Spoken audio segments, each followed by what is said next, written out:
I near jumped right to the moon when that loud bang came from behind me.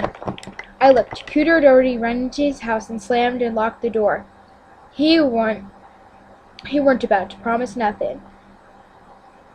Afore I noted what was happening, I was through Cooter's gate, and right in the middle of a good, long, hard run home. I had sense enough not to take any shortcuts, and stuck to the road so's I could at least see if the Hoopsnake hunting party, if it ran up on it. Ma must have heard me screaming from a ways off, 'cause she was running out of our front gate by the time I got there. She said, "'Lijah, what on God's earth is wrong now?" I busted through the gate and pulled Ma into the house. I slammed the door behind her. I was too worn out and shook up to talk, so she started looking me up and down, spinning me around, trying to figure out what was wrong. After a second, she said, "Lijah, sweetheart, you're scaring me to death. What's wrong, baby?" Once my breathing caught up with me, I let her know about the runaways from America I had accidentally brung hoop snakes to Boxton, and how they were out in the woods rolling around looking for something to kill. Ma looked at me like I was deaf. She shook her head and said, "'Lijah, 'Lijah, 'Lijah, what am I going to do with you?" How many times do I got to tell you, a coward die 1,000 deaths, but a brave boy only die once? I didn't say nothing. I couldn't help but wondering how that's supposed to be comforting. Seems like after you die the first time, the ones that follow aren't really going to matter much. I said, "But Ma, I ain't looking to die, not even one time, especially not from no hoop snake bite. It's better to get your head blowed off." Ma knelt down next to me and grabbed both of my shoulders and looked hard into my eyes. "'Lijah Freeman, you listen and you listen good. Ain't nothing in the world worth being feared of, son. Nothing." I said, "What about toadity frogs? How come you're always feared of them? How's that any different?" Ma could hardly tolerate even hearing the word toadity frog. She'd near die if she ran up on one. And just like that, the conversation was over.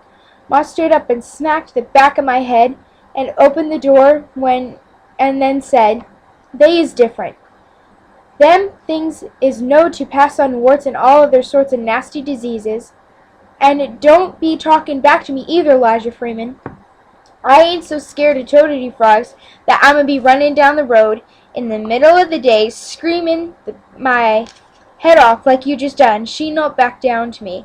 "Acting that way don't look good and no child as old as you, Elijah. You got to learn to get more control of yourself and stop being so fragile." Ma started acting like she couldn't decide if she was going to be nice to me or give me a good swatting. She ran her hand down the long of my cheek. "I don't know what I'm going to do about that Zachariah. I done asked you and over to have no dealings with him, Elijah. He needed to be ashamed of himself scaring you young folk with those nonsense stories." She was still acting friendly and peaceable when she said, "And you poor thing, you got to start things through. You got to start thinking things through. You have to try hard to understand if folks are telling you that make any kinds of sense." And just like that, she was being mad at me, pinching my cheek hard again. "But that ain't no excuse for acting so fragile like you just done. None at all." She squozed on my shoulders because being fragile is the biggest bone Ma's got to pick with me. There ain't nothing in this world Ma wants me to do more than quit being myself so doggone fragile. And it's something I'm aiming to do myself, but the trouble is, me and her have different ways of doing it. She always seems to be the exact backside of mine. Whisked away, I try not to be fragile, sucking down the looseness and sloppiness in my nose when they come, and by not screaming and running off at little nonsense. Ma is different. Sometimes she tries to encourage it and talking the subject near to death. And doggone it, learning a lesson That way just don't stick in your head. But the worst thing is when Ma quits talking and starts doing something that makes a lesson more permanent. The first time she tried to make me quit being so fragile, I didn't know why she was doing it. And that was the lesson that stuck with me so good that it seems like just yesterday it happened, not a long time ago. Ma had been walking me around in the yard near our truck patch.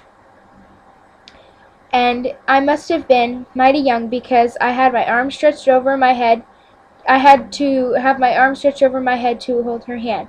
I remember stopping to get a good look at a pile of dirt that was being scampered by a bunch of bugs.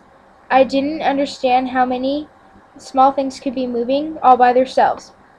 I dug my toes into the dirt to make Ma quit walking so I could get a better look. I turned out to be one of the biggest mistakes I ever made. I recall squinting my eyes to look up at Ma to see her pulling off her sunbonnet to wipe her forehead before she swatted it down next to me and said, "Elighah, that ain't nothing but an anthill, sweetheart." I reached to pick up one of the ants up. Before I learned that bugs have discouraging you from touching them, I could get a hold of one. Ma grabbed my hand. Elighah. They some of God's hardest working creatures. And just because you're bigger, that ain't give you no right to mess with them. She said, "Ooh, Elighah, look at there. Ain't that the prettiest thing?" Or, let me do that again. Then she said, "Ooh, Elighah, look at there. Ain't that the prettiest thing you ever seen?" She turned my hand loose and reached over to the grass to pull the most terrifying creature that ever lived. It was twisting and whipping, and that weren't a bit normal. It didn't have no arm or leg on it nowhere. It looked like it came straight out of your worst nightmare. But the furious thing about it was right in Ma's hand, which up to it when it had the best place to run if there was any kind of trouble. Ma always counts that as the first time I ran off screaming, but who wouldn't have? Near everything I learned about snakes on that day, and every day since, shows that screaming and running ain't at all a bit fragile, it's sensical.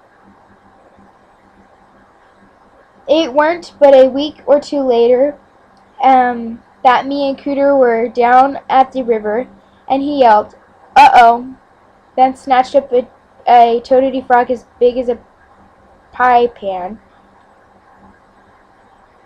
He was smarting about the way Ma made me feel so fragile. The first thing that came to mind was how fragile she saw a toadity frog as big as round as this one.